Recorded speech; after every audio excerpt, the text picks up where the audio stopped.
আলহামদুলিল্লাহ এখন মনে হচ্ছে বাংলাদেশের বাতাসে ইসলামের ঘ্রাণ সুঘ্রাণ আসতেছে। বাংলাদেশের আকাশে কোরআন কায়েমের এক অবস্থা দেখা যায়। আলহামদুলিল্লাহ মেঘ সরে যাচ্ছে, উলামায়ে কেরাম হাতে হাত মিলাতে শুরু করেছে, উলামায়ে কেরাম কাছে আসতে শুরু করেছে।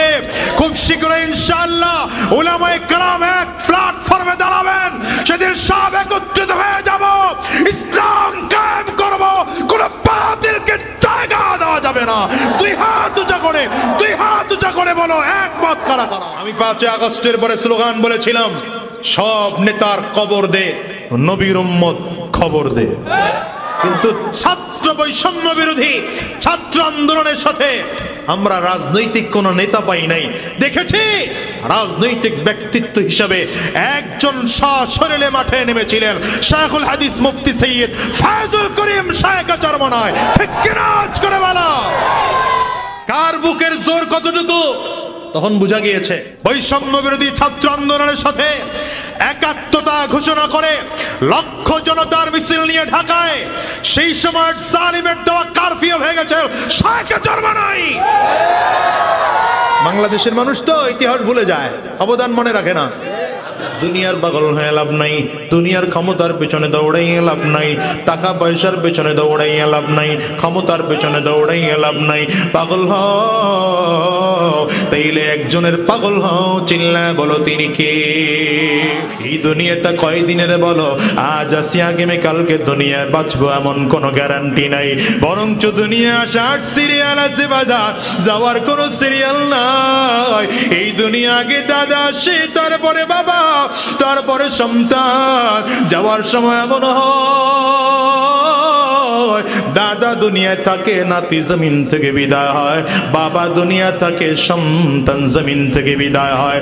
তোমার আমার ক্ষেত্রেও এমন হতে পারে কি পারে না? একটু আওয়াজ করে চিল্লায় বলো। এই বাজার আজকের মজলিসটার দিকে তাকে দেখে দেখো, দুনিয়ার কত মানুষ যেন এখানে আছে, বাবা হারিয়েছে, তাদের মা হারিয়েছে। ও বাজান রে, আমিও তো আমার মাকে হারাইলাম, আজকে 18টা বছর হয়ে গেল। এই বাজান, আপনাদের এই মজলিসের মধ্যে কার কার মা নাই? আপনারাও হাতটা উঁচা করে দেখা। কার কার ঘরে বাবা নাই? হাতটা উঁচা করে দেখাও।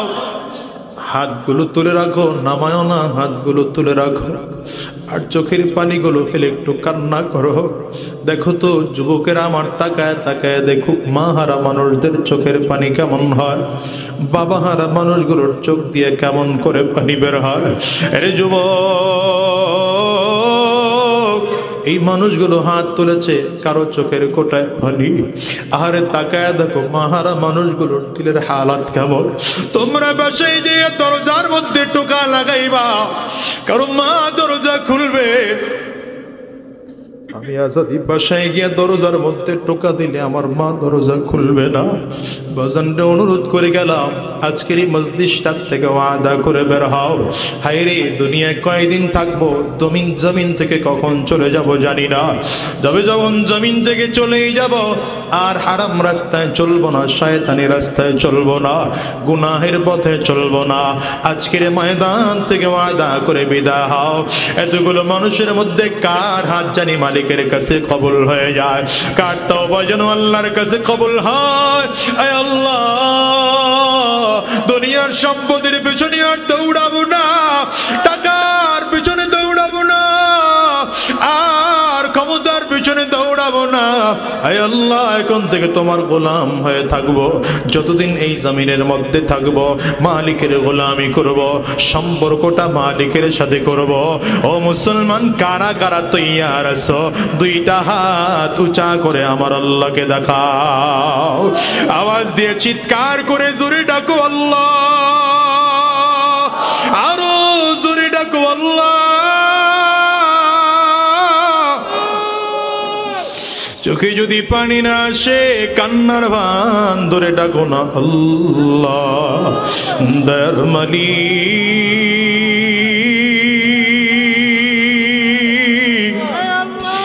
আয় আল্লাহ যতজন মানুষ আমরা দুইটা হাত বাড়াইলাম, আয় আল্লাহ সবাই মিলে ওয়াদা করলাম হারাম রাস্তায় চলবো না, শয়তানি রাস্তায় চলবো না, গুনাহের পথে চলবো না। আল্লাহ তুমি কবুল করে নাও, কবুল করে নাও। আওয়াজ করে বলো আমিন। জবান খুলে চিল্লা বলো আল্লাহুম্মা আমিন। যত বিশাল সম্পদশালী হোক, যদি পুরুষ হয় তো 3 টুকরা, মহিলা হলে 5 টুকরা, ঠিক না? আচ্ছা, এই সম্পদওয়ালার কাপড়ের কাপড় 3 টুকরা, কবরের মাপ তার হাতের 3.5 হাত। আপনাদের এলাকায় এই মানুষটা ভিক্ষা করে খায়, দিন আনে দিন খায়, রাস্তায় ঘুমায়। এই মানুষটাও যদি মরে যায়, কবরের মাপ কয় হাত, কাফনের কাপড় কয় টুকরা, তো রেজাল্ট কি দাঁড়াইলো? রেজাল্ট একই তো। এত বিশাল কিছু করলাম কিন্তু রেজাল্ট 0। কি কথা কন না কেন? কারণ যাওয়ার সময় সম্পদ নিয়ে বিদায় হওয়া যাবে না, সম্পদ ওয়ালা হয়ে বিদায় হওয়া যাবে না, বরঞ্চ দুনিয়ার গাড়ি বাড়ি টাকা পয়সা সব রেখে খালি হাতে রওনা করলাম, ঠিক না? মাত্র মালিক আমি 3.5 টুকরা কাপড়ের, তাও কিছুদিন পরে নষ্ট হয়ে যাবে, ঠিক কিনা বলেন?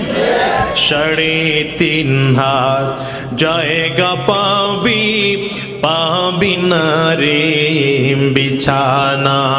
3.5 হাত জায়গা পাবি, পাবি না রে বিছানা।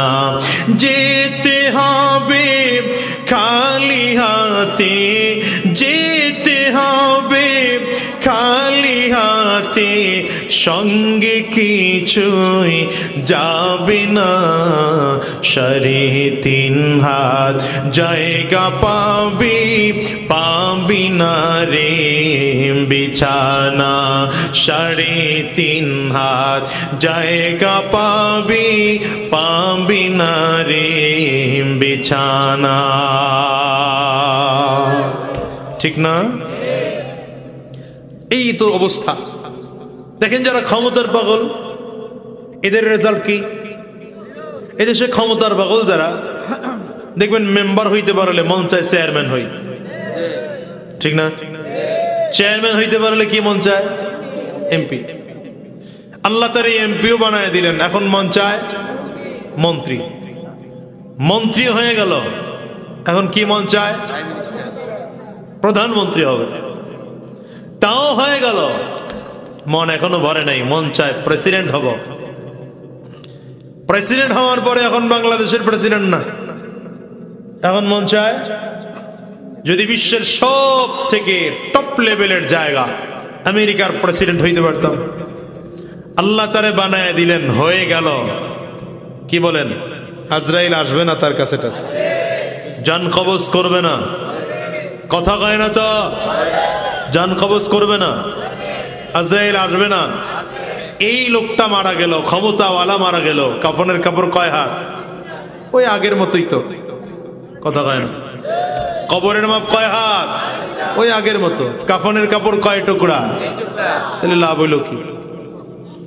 লাভ কি? রেজাল্ট 0। রেজাল্ট বলেন না, রেজাল্ট। আসুন তো দেখি যারা আল্লাহর পাগল। কার পাগল? এই আল্লাহর পাগলদের দুনিয়ায় কিন্তু সম্মান কম, ইজ্জত কম, কথা কয় না, ঠিক না? দেখেন না, মানুষ আমাকে দেখলে কয় কাঠ মোল্লা। আল্লাহ আমাকে কাঠ দিয়ে বানাইছে, আপনা করে আগুন পানি মাটি বাতাস দিয়ে বানাইছে, আর হুজুর করে কাঠ দিয়ে বানাইছে। এই আলেমদেরকে দেখলে সমাজ কোনো মূল্য দেয় না। তো বলেন তো আল্লাহর কাছে দাম আছে না নাই? কেমন দাম? নবীর একজন সাহাবী ছিলেন বিলাল, চিনেননি? কালো মানুষ। কেমন কালো? হাবশা দেশের মানুষ, ঠোঁট দুইটা মোটা, নিজে গোলাম, বাবা গোলাম, দাদাও গোলাম। টাকা পয়সার দিক থেকে একেবারে নিঃস্ব, ক্ষমতার দিক থেকেও একেবারে নিঃস্ব। নাই কোনো ক্ষমতা, নাই কোনো ইজ্জত, দুনিয়া গোলাম জাদা গোলাম। কিন্তু আল্লাহর কাছে বিলালের দাম আছে না নাই? নবী রাহমাতুল লিল আলামিন যখন মেরাজ গেলেন, জান্নাত ঘুরে ঘুরে দেখতেছেন, জিবরিল আমিন নবীকে ধরে ধরে জান্নাত ঘুরে দেখাচ্ছেন। হঠাৎ করে দেখতেছেন জান্নাতে নবীজির সামনে কেউ হাঁটতেছে, এমন জুতার আওয়াজ পাওয়া যায়। জিবরিল আমিনকে নবী জিজ্ঞাসা করলেন, জিবরিল আমিন কে হাঁটতেছে সামনে? বলে আপনার বিলাল হাঁটতেছে। আরো জোরে বলা যায় না? আরো জোরে বলা যায় না? والذين آمنوا أشد حبا لله والذين آمنوا أشد حبا لله রব্বে করিম বলেন, যারা ঈমানদার তারা আমি আল্লাহকে পৃথিবীর সব থেকে বেশি ভালোবাসে। হযরত বিলালকে নবী আমার ডেকে বলেন, বিলাল, কিয়ামতের ময়দানে আমি নবীকে ডাকা হবে জান্নাতের গেট খুলে দেওয়ার জন্য, কারণ আমি নবীর হাতে জান্নাতের গেটের চাবি থাকবে। আমি আমার হাতের চাবি দিয়ে যখন জান্নাতের গেটটা খুলে দেব, কোন নবী আমার আগে জান্নাতে ঢোকার পারমিশন পাবে না। সবার আগে আমি নবী মুহাম্মদুর রাসূলুল্লাহ সাল্লাল্লাহু আলাইহি ওয়াসাল্লাম জান্নাতের মধ্যে ঢুকব। নবী বলেন, আমার পরে অন্যান্য নবীরা জান্নাতে ঢোকার পারমিশন পাবে। অন্যান্য নবীরা জান্নাতে ঢোকার পরে যখন নবীদের ঢোকার সিরিয়াল শেষ হয়ে যাবে, সবার আগে আবু বকর সিদ্দিক জান্নাতের মধ্যে ঢুকবে। কিন্তু রাহমাতুল লিল আলামিন বলেন, সর্বপ্রথম আমি নবী যেই সাওয়ারিতে আরোহণ করে জান্নাতের মধ্যে ঢুকবো, সেই সাওয়ারির লাগাম ধরে ধরে তুমি বিলাল আমার আগে জান্নাতে যাইবা। এই হযরত বিলালের দুনিয়ায় কোনো দাম নাই, কিন্তু আল্লাহর কাছে বিলালের এত দাম। বিলাল হাবশী রাদিয়াল্লাহু আনহু জান্নাতে নবীর আগে চলে যাবেন, জান্নাতে নবীর লাগাম ধরে ধরে নবীর আগে জান্নাতে যাবে। রাহমাতুল লিল আলামিন সাহাবায়ে কেরামদেরকে ডেকে বলেন, সাহাবীরা, ইন্নী লা আরাফু রাজুলান বিইসমিহি ওয়া বিইসমি আবিহি ওয়া উম্মিহি লায়াতি বাবাম মিন আবওয়াবিল জান্নাহ ফায়ুকালু লাহু মারহাবান মারহাবা। রাহমাতুল লিল আলামিন বলেন, সাহাবায়ে কেরাম, আমি এমন একজন লোকের নাম জানি, তার বাবার নামটাও জানি, তার বংশ পরিচয় ভালো করে জানি। এই লোকটা যখন কিয়ামতের ময়দানে জান্নাতের গেট দিয়ে ঢুকতে থাকবে, জান্নাতের ফেরেশতারা আমন্ত্রণ নিমন্ত্রণ জানানোর জন্য দুই দিক দিয়ে লাল গালিচা বিছিয়ে ফেরেশতারা কাতার করে দাঁড়িয়ে যাবে। আল্লাহর বান্দা যখন জান্নাতের গেট দিয়ে ঢুকতে থাকবে, ফেরেশতারা তাকে দেখে মারহাবা মারহাবা বলে নিমন্ত্রণ জানাবে। সাহাবায়ে কেরাম আগ্রহ নিয়ে বসে আছেন, এমন দামি মানুষটাকে আমরা তার নাম জানতে চাই। নবী আমার নাম বলেন না। হযরত সালমান ফারিসি রাদিয়াল্লাহু আনহু দাঁড়িয়ে গেলেন, পয়গম্বর, এমন দামি মানুষটাকে আমরা একটু তার নাম জানতে চাই। নবী আমার ডেকে বললেন, নামটা জানতে চাও? তাইলে জেনে নাও, লোকটার কেউ নয়, লোকটা আমার সাহাবী আবু বকর। আল্লাহু আকবার, জোরে বলা যাবে না? রাহমাতুল লিল আলামিন ফজরের নামাজ পড়তে এসেছেন মসজিদে নববীর মধ্যে। নামাজ শেষ করে সাহাবায়ে কেরামদের মাঝে দাঁড়িয়ে বলেন, সাহাবীরা, ইন্নী রাআইতু কসরান ফি নাওমি, আজকের রাতে আমি নবী স্বপ্নের মধ্যে একটা দামি বিল্ডিং দেখলাম। দামি বিল্ডিংটা চারটা দেওয়াল দিয়ে তৈরি করা হয়েছে। এর মধ্যে একটা দেওয়াল মণিমুক্তা দিয়ে তৈরি করা হয়েছে, একটা দেওয়াল স্বর্ণ দিয়ে তৈরি করা হয়েছে, একটা দেওয়াল জবরদস্ত পাথর দিয়ে তৈরি করা হয়েছে, একটা দেওয়াল ইয়াকুত পাথর দিয়ে তৈরি করা হয়েছে। এই দেওয়ালগুলো বানাতে গিয়ে মাঝখানে কোনো বালু আর সিমেন্ট ব্যবহার করা হয় নাই, মাঝখানে ব্যবহার করা হয়েছে মিশকুয়ার আন্দর। নবী আমার বলেন, নিচের ফ্লোরটা বানানো হয়েছে জাফরান দিয়া। রাহমাতুল লিল আলামিন বলেন, এত দামি বিল্ডিং দেখে জিজ্ঞাসা করলাম, লিমান হাদা, এত দামি বিল্ডিংটা কার? আল্লাহর এক ফেরেশতা এসে দাঁড়িয়ে বললেন, পয়গম্বর এটা ফাতাব মিন কুরাইশ, এটা জান্নাতি একজন কুরাইশ বংশের একজন যুবকের। নবী আমার বলেন, জানান্তু ইন্নী মিন কুরাইশ ওয়া ইন্নাহু লি। নবী আমার বলেন, আমি মনে মনে চিন্তা করলাম আমিও তো কুরাইশ বংশের একজন যুবকের, তাইলে মনে হয় জান্নাতের বাড়িটা আমার জন্যই বরাদ্দ করা। নবী আমার বলেন, এক কদম দুই কদম সামনের দিকে বাড়াইলাম, হঠাৎ করে আল্লাহর এক ফেরেশতা এসে দাঁড়িয়ে বললেন, পয়গম্বর এই বাড়িটা আপনার নয়, এই বাড়ি আপনার সাহাবী ওমরের। রাহমাতুল লিল আলামিন ডেকে বলেন, ইন্না লিকুল্লি নাবিয়্যিন রাফীকুন ফিল জান্নাহ ওয়া আনতা রাফীকি ফিল জান্নাতি ইয়া উসমান। নবী আমার ডাক দে রে উসমান, সব নবীদেরকে জান্নাতের মধ্যে একজন সাথী দেওয়া হবে, সঙ্গে দেওয়া হবে, বন্ধু দেওয়া হবে। জান্নাতের মধ্যে আমি নবীর সাথী আর সঙ্গে যে হবে সে আর কেউ নয়, সেই হবে তুমি উসমান। নবী আমার ডাক দেয় রে আলী,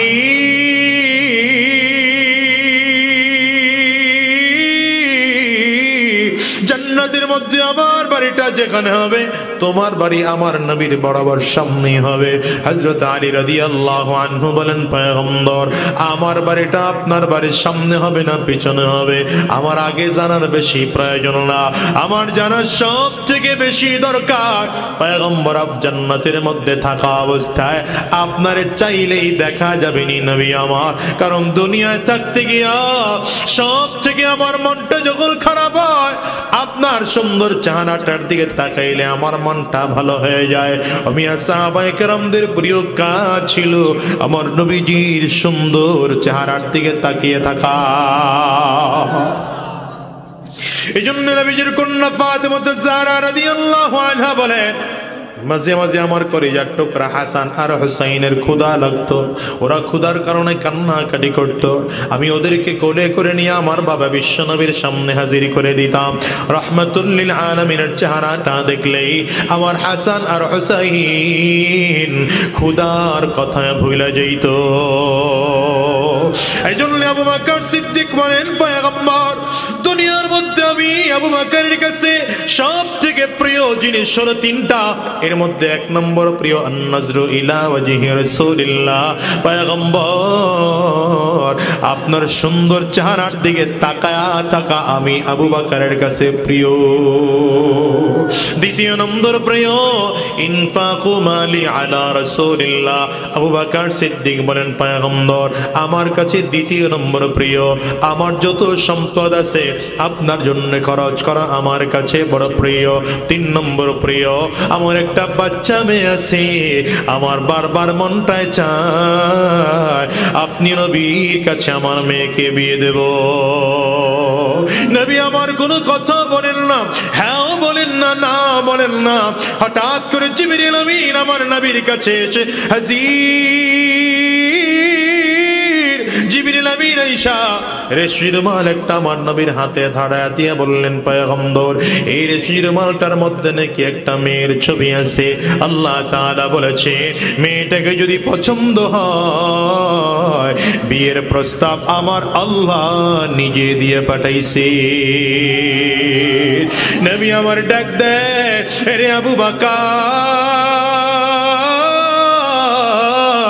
দেখো তো এই ছবিটা কার?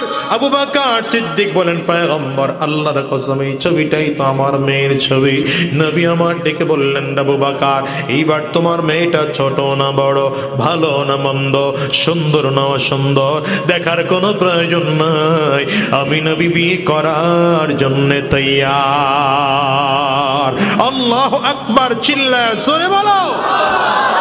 হ্যাঁ সাহাবায়ে কেরামদের প্রিয় কাজ আমার নবীর চেহারার দিকে তাকিয়ে থাকা, আমার নবীর জন্য সম্পদ খরচ করা, আমার নবীর কাছে নিজের মেয়েটাকে বিয়ে দেওয়া, এটা আবু বকর সিদ্দিক রাদিয়াল্লাহু আনহুর কাছে বড় প্রিয় জিনিস। তাইলে বুঝলে বলেন তো আম্মা জান আয়েশা সিদ্দিকার বিয়ের প্রস্তাব আমার নবী আগে দিয়েছেন না আবু বকর সিদ্দিক আমার নবীর কাছে বিয়ের প্রস্তাব পাঠাইছেন? আবু বকর সিদ্দিক পাঠাইছেন। শুধু তাই নয়, আল্লাহ তাআলা আমার নবীর কাছে বিয়ের প্রস্তাব দিয়ে পাঠাইলেন। এরপরেও যদি আজকে 1450 বছর পরে এসে কোনো বদমাশ যদি আমার নবীকে চরিত্রহীন বলে গালি দেয়, আমার নবীকে নারী লোভী বলে গালি দেয়, আমার নবীকে ধর্ষক বলে গালি দেয়, আমার নবীর চরিত্র নিয়ে কথা বলে, ওর মগজ ঠিক নাই, বাংলার জমিন থেকে ওরে জুতা পিটা করে বিদায় করা দরকার। ঠিক কিনা হাত উঁচা করে বলো। আমরা এতদিন দাবি করার জায়গা পাই নাই, এখন তো আমাদের দাবি করার জায়গা তৈরি হয়েছে। কারণ আমাদের ধর্ম উপদেষ্টা এমন একজন মানুষকে পেয়েছি, যিনি আমাদের মতো একজন আলেম মানুষ, যিনি একজন দ্বীন প্রেমী মানুষ, যিনি একজন ইসলামওয়ালা মানুষ। আমরা ধর্ম উপদেষ্টার মাধ্যমে দাবি জানাতে চাই, বাংলার জমিনে সংবিধানে নতুন করে আইন পাশ করতে হবে। এই বাংলাদেশে যদি কেউ আমার নবীকে গালি দেয়, ইসলামকে নিয়ে কটূক্তি করে, কোরআন নিয়ে মন্তব্য করে, আল্লাহকে নিয়ে মন্তব্য করে, ওকে ফাঁসির রায় কার্যকর করে বাংলাদেশের সংবিধান আইন পাশ করতে হবে। ঠিক কিনা আজ করে বলো।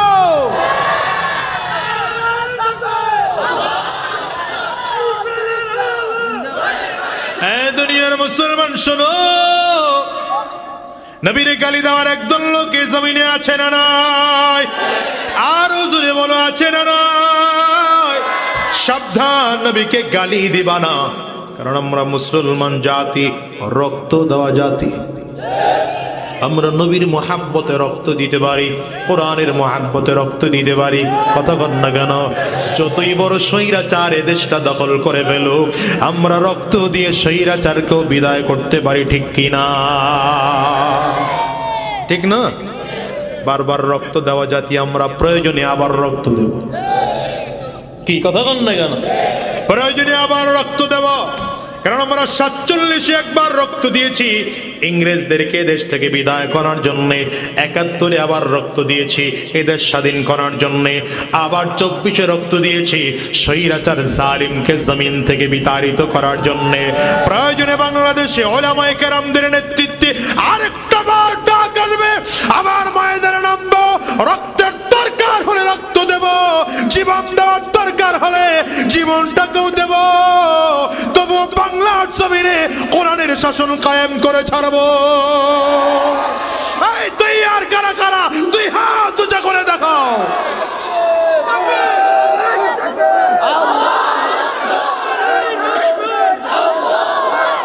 হ্যাঁ মুসলমান, এই জন্য দুনিয়ার নেতা ঠেতা মানা বাদ দাও। দুনিয়া তো বহুত নেতা দেখলাম, কি কথা বল না কেন? শেষ পর্যন্ত দেখা গেল এই নেতা, এরা নেতা না, এরা সব খাদক। বাংলাদেশটারে এরা ডাইনিং টেবিল বানায় লাইছে, দাস্তারখান বানিয়ে নিয়েছে। ঠিক কিনা বলেন? যারাই ক্ষমতায় যায় তারাই ডাইরেক্ট দাস্তারখানে বসে যায় খানা খাওয়ার জন্য। কি কথা বলেন না কেন? আপনি ঘরে দাওয়াত দিয়া ঘরে নিলেন মেহমান, ঘরওয়ালা কি অবস্থায় আছে, ঘরে খানা পাকানো আছে কিনা খোঁজ খবর নেই, ও ডাইরেক্ট বসে গেল কোথায়? কথা কন না তো। আপনি বাড়ি করে ওখানে পাকানোর জন্য খানা আনলেন না, চাউল আনলেন না, চুলা আনলেন না, আপনার বেডরুম ঠিক নাই, আপনার ড্রয়িং রুম ঠিক নাই, কিন্তু আপনি ডাইরেক্ট গিয়া ডাইনিং টেবিলে খাইতে বসে গেলেন। এ বাংলাদেশে আমরা যাদেরকে বারবার করে বিশ্বাস করে ক্ষমতায় বসিয়েছি, এরা কেউ দেশের উন্নতি করে নেই, বারবার করে জনগণের সাথে ছল ছাতুরি করেছে, জনগণের ইমেজ দিয়ে খেলেছে। এরা বারবার ক্ষমতায় বসে দেশের টাকা লুণ্ঠন করে বিদেশ পাচার করেছে। ঠিক কিনা বলো? খালি কায়া পরিবর্তন হয়েছে, খাওয়া পরিবর্তন হয় নাই। কথা বলেন না কেন? এতদিন লাল মিয়া খাইতো, এখন কালা মিয়া খায়। এতদিন কে খাইতো, এখন কে খায়? খাওয়ান বন্ধ হয়েছে নাকি? কথা কয় না? এতদিন মামায় খাইতো, এখন চাচায় খায়। এই বাংলাদেশে নতুন কোন খাদককে আমরা দেখতে চাই না। এখন ইসলামকে ক্ষমতায় দেখতে চাই, উলামায়ে কেরামদেরকে ক্ষমতায় দেখতে চাই, সৎ যোগ্য আদর্শবান মানুষদেরকে ক্ষমতায় দেখতে চাই, যাদের মাধ্যমে দেশ সুন্দর হবে, দেশে বৈষম্য থাকবে না, দেশে কারো প্রতি জুলুম করা হবে না, ইনসাফের বিচার প্রতিষ্ঠা করা হবে, যার মাধ্যমে কায়েম হবে, ঠিক কিনা আওয়াজ করে বলো। তৈয়ার আছেন তো? তৈয়ার আছেন তো? এই জন্য বলেছি নেতা মানো তো নবীকে মানো। নেতা বানাও তো কাকে? স্টেজের লোকজন কথা কয় না, কাকে? আয় বলো কাকে? তোমার নেতা আমার নেতা বিশ্ব নবী।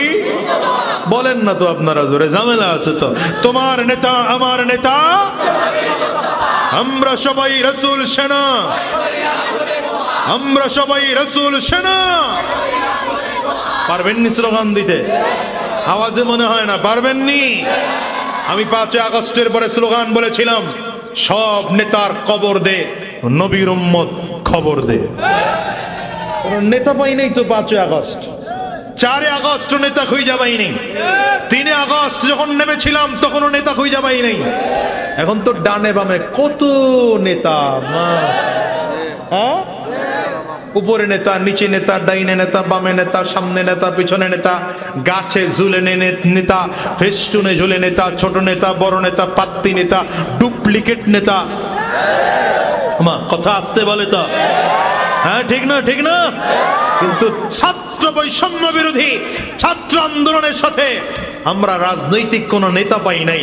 দেখেছি রাজনৈতিক ব্যক্তিত্ব হিসাবে একজন সশরীরে মাঠে নেমেছিলেন, শাইখুল হাদিস মুফতি সৈয়দ ফায়জুল করিম শাইখ চরমনায়। ঠিক কিনা করে বলো? কার বুকের পাটা কতটুকু বুঝা গেছে তখন। আসতে কই লোকে, কার বুকের জোর কতটুকু তখন বুঝা গিয়েছে। সর্বশেষ 3 আগস্ট যখন শাইখ চরমনাই সশরীরে মিছিল নিয়ে নেমেছিলেন, সেদিন শাইখ চরমনাইকে গুলি করা হলে তিনিও বাঁচতেন না, আমিও বাঁচতাম না। 3 আগস্ট নেমে যে থেমে গেছি এমন না, 4 আগস্ট আবার নামছি। সর্বশেষ 5 আগস্ট নেমেছেন বৈষম্য বিরোধী ছাত্র আন্দোলনের সাথে একাত্মতা ঘোষণা করে লক্ষ জনতার মিছিল নিয়ে ঢাকায়। সেই সময় জালিমের দেওয়া কারফিউ হয়ে গেছে শাইখ চরমনাই। বাংলাদেশের মানুষ তো ইতিহাস ভুলে যায়, অবদান মনে রাখে না। কি কথা কন না কেন?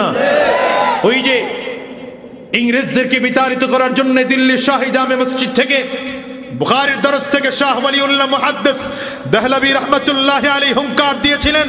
এই জাতি ভুলে গেছে তা। এদের স্বাধীন করার জন্য মাওলানা ভাসানীর কি অবদান ছিল, শাইখুল হাদিসের কি অবদান ছিল, এই জাতি তাও ভুলে গেছে। আসতে বলেন কেন? জোরে বলেন। যুগের পরিবর্তনে 2024-এর আন্দোলনে শাইখ চরমনাইর অবদান কি, এই জাতি কিছুদিন পরে সেটাও ভুলে যাবে। এই জন্য বলি, দুনিয়ার নেতা টেতা বাদ দেন, সব নেতার কবর দেন, নবীর উম্মতরে খবর দেন। কি কথা নয় না? সব নেতার কবর দাও, নবীর উম্মত খবর দাও। বুঝেননি কথা? বুঝেন?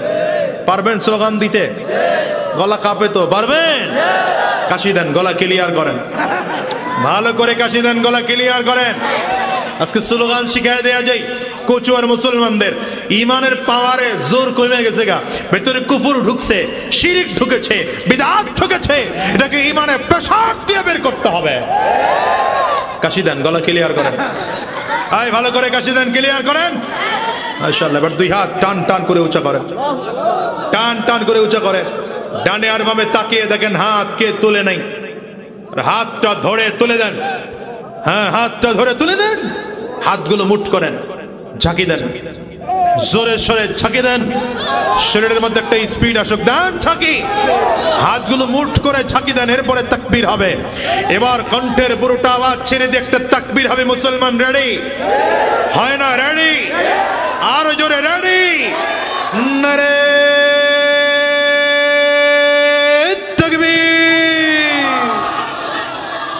হলো না, আওয়াজ হলো না, আরো জোরে লাগবে, আরো জোরে লাগবে। রাজি?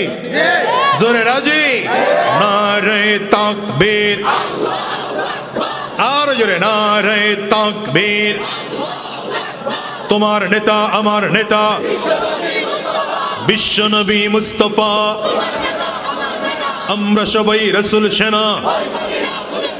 ভয় করি না বুলেট বোমা, নারায়ে তাকবীর। হাত নামছে কেন দুই হাত উঁচা কইরা? নারায়ে তাকবীর। কোরআন সুন্নাহর আলো, কোরআন সুন্নাহ যেখানে, আলেম ওলামা যেখানে। দিয়ে ঠিক আছে তো? আরো উঁচা করেন, স্লোগান বহুত বাকি আছে। দিয়েছি তো রক্ত, দিয়েছি তো রক্ত, রক্তের বন্যায়, রক্তের বন্যায়। দিল্লি না ঢাকা, দিল্লি না ঢাকা, দালালি না রাজপথ। হ্যাঁ, দালালি কিন্তু শুরু হয়ে গেছে অলরেডি, দালালি কিন্তু অলরেডি শুরু হয়ে গেছে। কথা কয় না? এতদিন মামুর দালালি করতো, এখন চাচার দালালি করে। এতদিন সলিমুদ্দির দালালি করতো, এখন আবার কলিমুদ্দির দালালি করার মতো একদল লোক তৈরি হয়ে গেছে। এই দালালদেরকে চিহ্নিত করতে হবে। ঠিক কিনা আওয়াজ করে বলো। কেন বলছি জানেন? কেন বলছি জানেন? আলহামদুলিল্লাহ, এখন মনে হচ্ছে বাংলাদেশের বাতাসে ইসলামের ঘ্রাণ, সুঘ্রাণ আসতেছে। বাংলাদেশের আকাশে কোরআন কায়েমের এক অবস্থা দেখা যায়। আলহামদুলিল্লাহ, মেঘ সরে যাচ্ছে। উলামায়ে কেরাম হাতে হাত মিলাতে শুরু করেছে, উলামায়ে কেরাম কাছে আসতে শুরু করেছে। খুব শীঘ্রই ইনশাআল্লাহ উলামায়ে কেরাম এক প্ল্যাটফর্মে দাঁড়াবেন। সেদিন সব একত্রিত হয়ে যাব, ইসলাম কায়েম করব। কোন বাতিলকে জায়গা দেওয়া যাবে না। দুই হাত উঁচা করে, দুই হাত উঁচা করে বলো, একমত কারা কারা?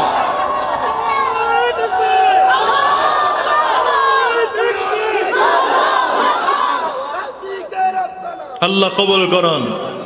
জোরে বলেন, আওয়াজ করে বলেন। রাগ করতেছেন? অসুবিধা আছে? সমস্যা হইতেছে? ওয়াল্লাযীনা আমানু আশাদ্দু হুব্বান লিল্লাহ।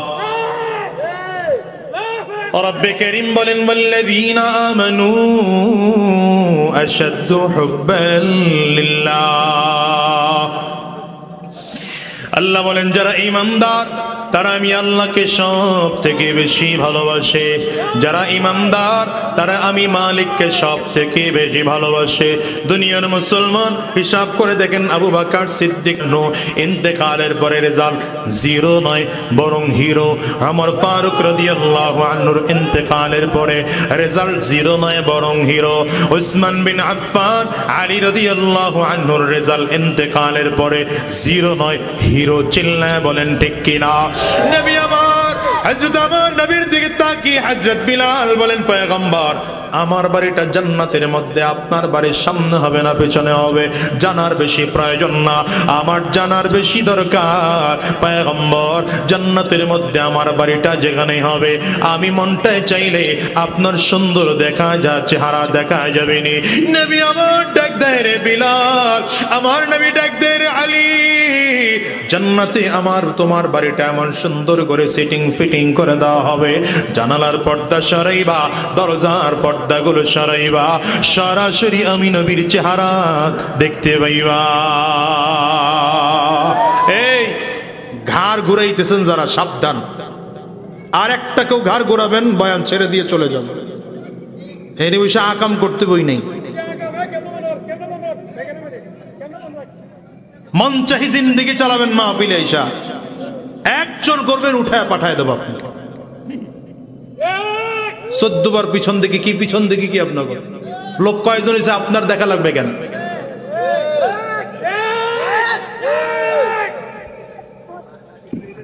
আল্লাহ, এই ওখানে বাসি ফু দিতেছে কে?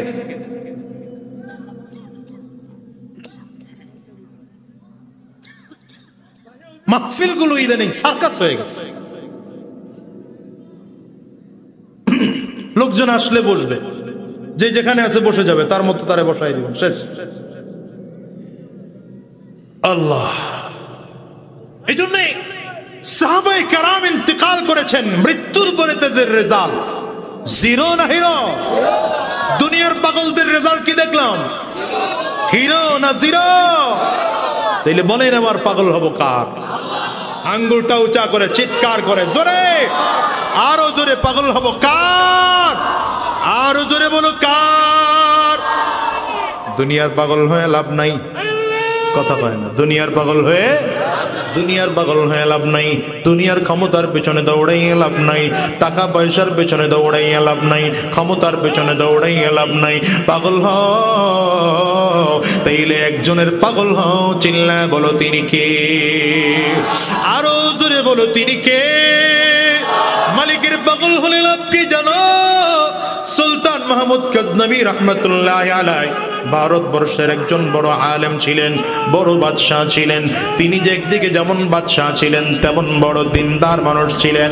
কিন্তু আল্লাহর বান্দার এক চমৎকার অভ্যাস ছিল, রাতের অন্ধকারে ঘুরে ঘুরে ঘুরে ঘুরে মানুষদের খোঁজ খবর নিতেন। কে কি অবস্থায় আছে এলাকার মানুষদের খবর নেওয়ার জন্য রাস্তায় চলতেন।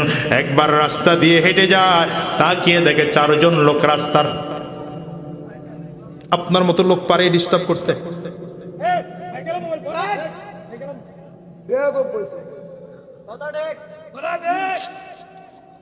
মুশকিল এই মাহফিল গুলো ইদানিং সাজসজ্জা ভালো হয়, মাহফিল গুলো নষ্ট হয়ে যেতেছে।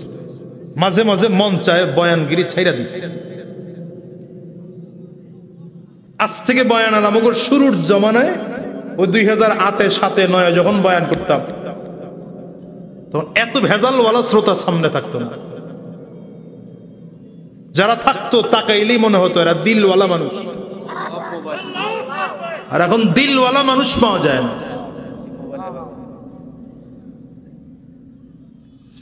সুলতান মাহমুদ গজনবী রহমতুল্লাহ আলাইহি রাস্তা দিয়ে হাঁটে, তাকিয়ে দেখে রাস্তার পাশে 4 জন লোক বারবার তাদের দিকে তাকায়, সামনের দিকে চলে, তাকায়, সামনের দিকে চলে। কে দেখতেছে? এই 4 জন লোক ছিল চোর। 4 জন কি? এই কথা কয়েন, 4 জন কি? সুলতান মাহমুদ গজনবী বারবার তাদের দিকে তাকায়। তো এদের মধ্যে একজন ডাক দিছে, এই একা একা চুরি করে সুবিধা করতে পারবা না, আমাদের কাছে আসো, আমরা মিলে একসাথে চুরি করি, যা হবে সমান সমান ভাগ নেব।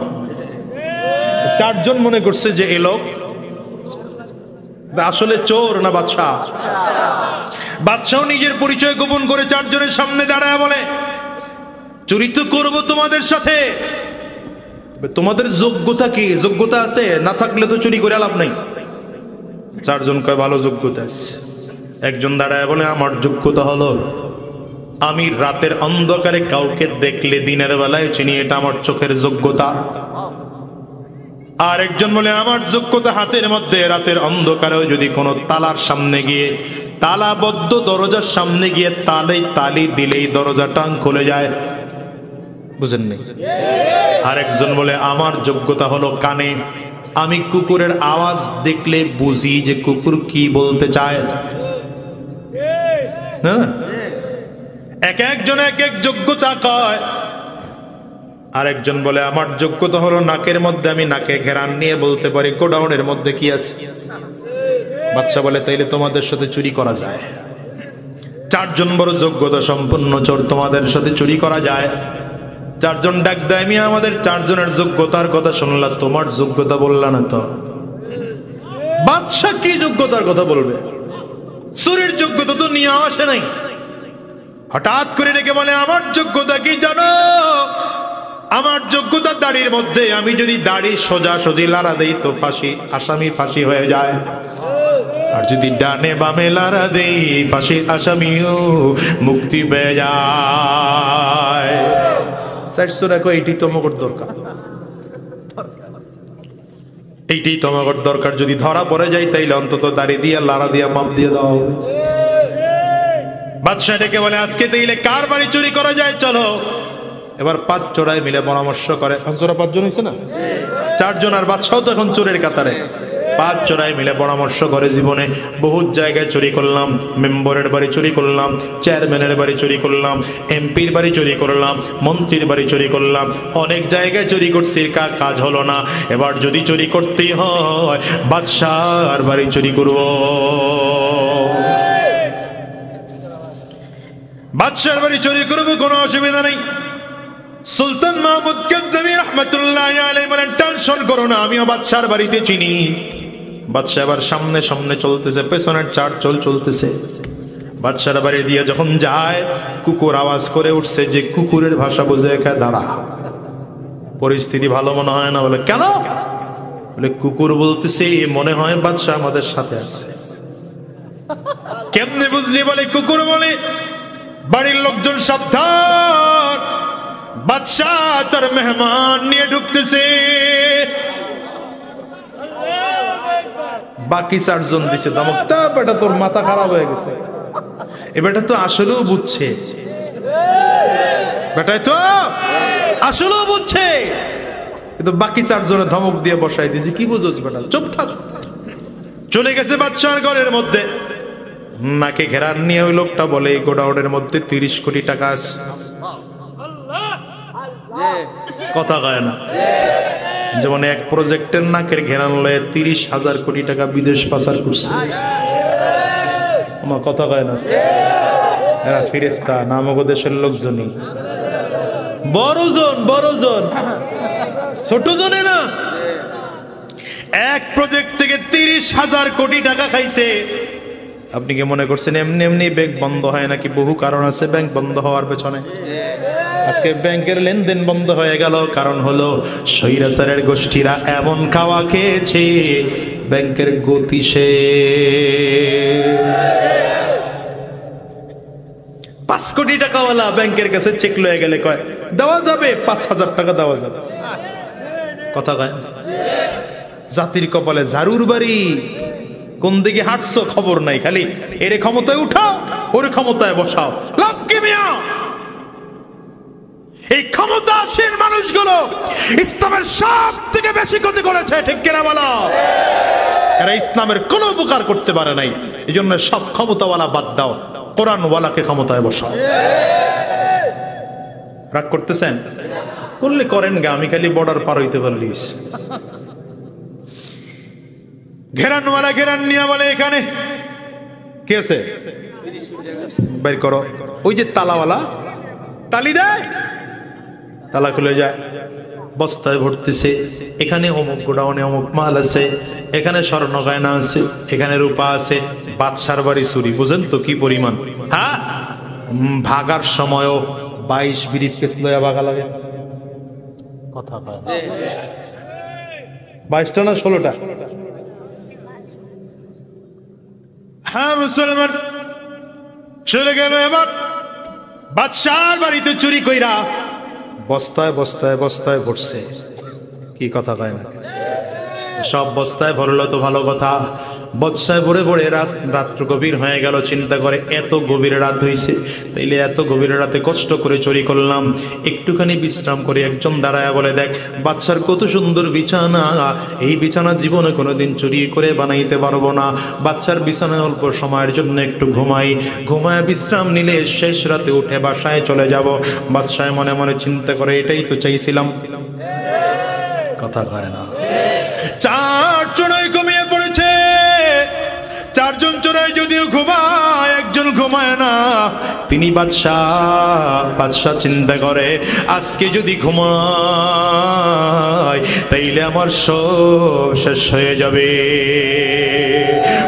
তুমিও ঘুমাও, আমিও ঘুমাই, গোটা পৃথিবীর সব মানুষগুলো ঘুমায়, গোটা দুনিয়ার বাদশাহ একজন আছে, তিনি হলেন আল্লাহ। আমার আল্লাহ ঘুমান না। আল্লাহ বলেন লা তাখুযুহু সিনাতুন ওয়ালা নাওম। আমি আল্লাহ ঘুমাই না, আমি আল্লাহ জীবনীও দেই না। দুনিয়ার মুসলমানেরা এই জন্য মাঝে মাঝে বলি আপনার সন্তান হয়েছে। আপনি আর আমি যখন ছোট বাচ্চা ছিলাম, মা বাচ্চাকে কোলের মধ্যে নিয়ে ঘুমাইতেছে। আপনার আমার বয়স তখন 1 দিন বা 2 দিন মাত্র, অল্প সময়ের বাচ্চা। মায়ের শরীরটা বড় দুর্বল, আরে বাচ্চার শরীরটা বড় দুর্বল। মা বেহুশ মানুষের মতো করে ঘুমায়। হঠাৎ করে মায়ের হাতটা গভীর রাতে বাচ্চার নাকের মধ্যে পড়ে গেল।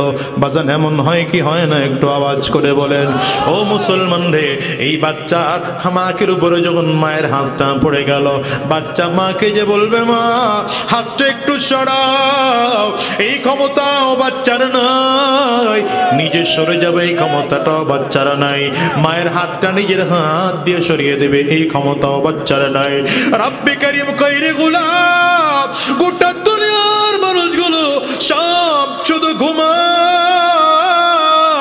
আমি আল্লাহ তাআলা ওই গভীর রাত যখন হয়ে গেল, তোর মায়ের হাতটা যখন তোর নাকের মধ্যে পড়ে গেল, আমি আল্লাহ তাআলা তখন ঘুমাই না। আমি আল্লাহ তাআলা কুদরতি নজর দিয়ে তাকিয়ে তাকিয়ে আছি। লা তাখুযুহু সিনাতুন ওয়ালা নাওম। আমি আল্লাহ যখন কুদরতি নজর দিয়ে তাকিয়ে দেখলাম তোর মায়ের হাতটা তোর নাকের মধ্যে পড়ে গেল, তখন আমি আল্লাহ তাআলা তোর মায়ের হাতটাকে আমি আল্লাহ কুদরতি হাত দিয়ে ধরে সরাইয়ে দিছি। বলেন ওই সময় বাঁচিয়ে দিলেন কে? আরো জোরে বলো কে? মুসলমানরা আজকে চারটা চোরায় যদিও ঘুমায়, কিন্তু বাদশা ঘুমায় না, বাদশা ঘুমায় না। আস্তে আস্তে করে বাদশা অপেক্ষা করতেছে কখন ফজরের সময় হবে। আজান হয়ে গেল, বাদশা তাড়াতাড়ি করে ঘর থেকে বের হইয়া দরজা বাহিরে দিয়ে দিয়ে তালা লাগিয়েছে, যেন তালি পর্যন্ত না দেওয়া যায়। বাহিরে দিয়ে তালা লাগাইয়া বাদশা নামাজের মধ্যে চলে গেল। ফজরের নামাজ শেষ করলেন, জল্লাদকে পাঠাইলেন, যাও তাড়াতাড়ি করে যাও, আমার বাড়িতে চারটা চোর আটকা পড়ে আছে, আমি ওদেরকে আটক করে রেখে আসছি, ওদেরকে অ্যারেস্ট করে নিয়ে আসো।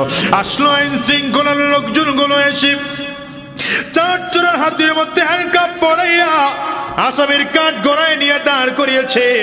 বাদশাহ আদালতের মধ্যে বসা, সিংহাসনে বিচারের মধ্যে বসা, চেয়ারের মধ্যে বসা আছে। মাননীয় আদালতের সামনে দাঁড়িয়েছে অ্যাডভোকেটরা। মাননীয় আদালত, চারটা চোরা বড় কঠিন চোরা, দেশের এমন কোনো জায়গা নাই চারটা চোরাই চুরি করে নাই। এই দেশের সব জায়গায় তারা চুরি করেছে, এদের বিরুদ্ধে অনেক অভিযোগ আছে। আমরা এদেরকে ধরার জন্য বহু চেষ্টা করেছি, পারি নাই। সুতরাং আজকে যেহেতু আপনার বাড়ির মধ্যে চলে আসছে, এমন শাস্তি দিবেন কিয়ামত পর্যন্ত জনমানুষ এই শাস্তির কথা মনে রাখে। সুতরাং আমাদের দাবি হলো চার চোরাকে ফাঁসির কাস্টে ঝুলাইয়া জমিন থেকে বিদায় করে দেয়। এই কথা শুনে বাদশা মিচকি হাসে দিছে, তাইলে তুই আমারে চিনছো? এখন এই লোকটা দাঁড়ায় বলে, বাদশা আপনি না রাতের বেলা আমাদেরকে বলেছেন আপনি আমাদের বন্ধু ছিলেন, কত দুষ্টমি করেছি, কত কথাবার্তা বলেছি, আপনি না দাড়ি দিয়ে লাড়া দিলে ফাঁসির আসামি মুক্তি দিতে পারেন। ও বাদশাহ, আমরা রাতের বেলায় আপনার বন্ধু ছিলাম, আমরা অন্যায় করেছি, চুরি করেছি, তবে তওবা করলাম আর অন্যায় করব না, আর চুরি করব না, আর শয়তানি করব না। বাদশাহ গো, আপনি আমাদেরকে মুক্তি দিয়ে দেন। কথা বললে বাদশাহ দিলটা নরম হয়ে গেল। জল্লাদরে ডাক দেয়, তাড়াতাড়ি কর, এদের হাতের থেকে হ্যান্ডকাপটা খুলে দে, জেল গেট থেকে বের করে দে। আর ডাক দেয়, সাবধান, আজকে তোদেরকে ছেড়ে দিলাম, আমার সাথে রাতের বেলায় তোদের একটা সম্পর্কের কথা আদালতের মধ্যে প্রমাণ হয়েছে, এই জন্য আমি তোদেরকে মাফ করে দিলাম। তবে সাবধান, জীবনে আর কোনোদিন চুরি করবি না, আর কারো সম্পদ নষ্ট করবি না। চারটা চোরাই জেল গেট থেকে বের হইয়া একজন আরেকজনের দিকে তাকিয়ে চোখের পানিগুলো ফেলে কান্না করে আর বলে, তওবা কর, আর জীবনে চুরি করবি না, আর কারো সম্পদ নষ্ট করবি না, ভালো করে তওবা কর।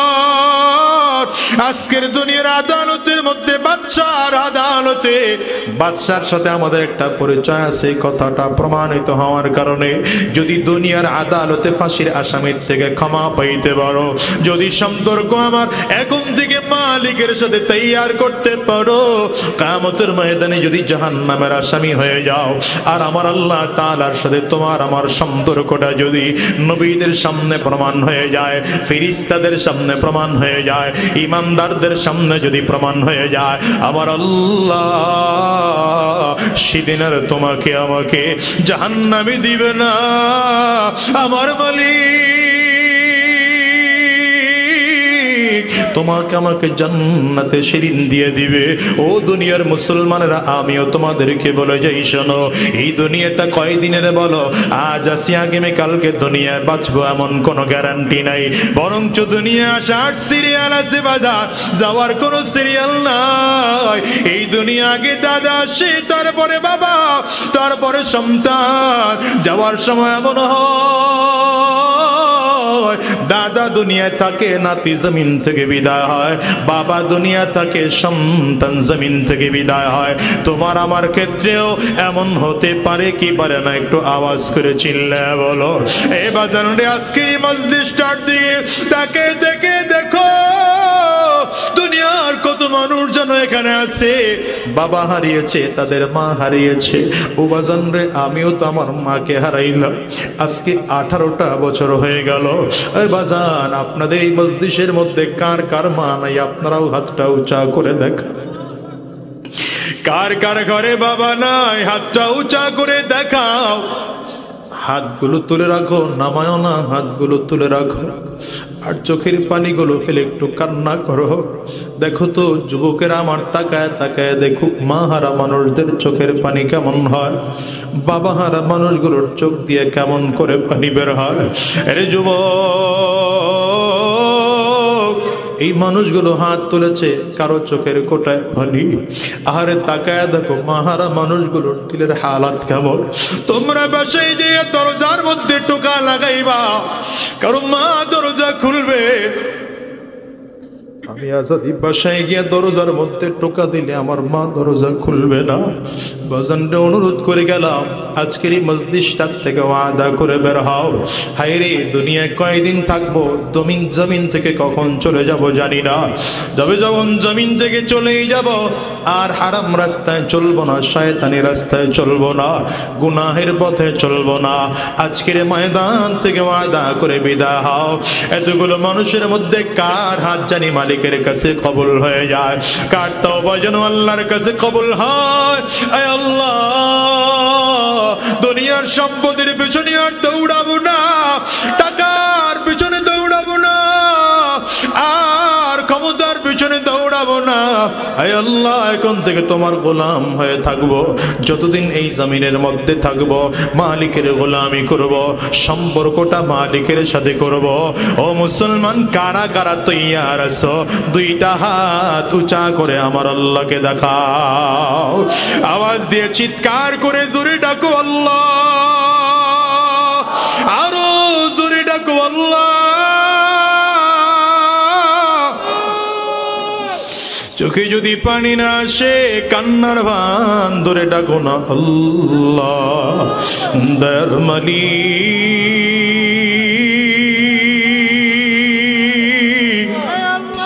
আয় আল্লাহ, যতজন মানুষ আমরা দুইটা হাত বাড়াইলাম, আয় আল্লাহ, সবাই মিলে ওয়াদা করলাম হারাম রাস্তায় চলবো না, শয়তানি রাস্তায় চলবো না, গুনাহের পথে চলবো না। আল্লাহ, তুমি কবুল করে নাও, কবুল করে নাও। আওয়াজ করে বলো আমিন। জবান খুলে চিল্লা বলো আল্লাহুম্মা আমিন।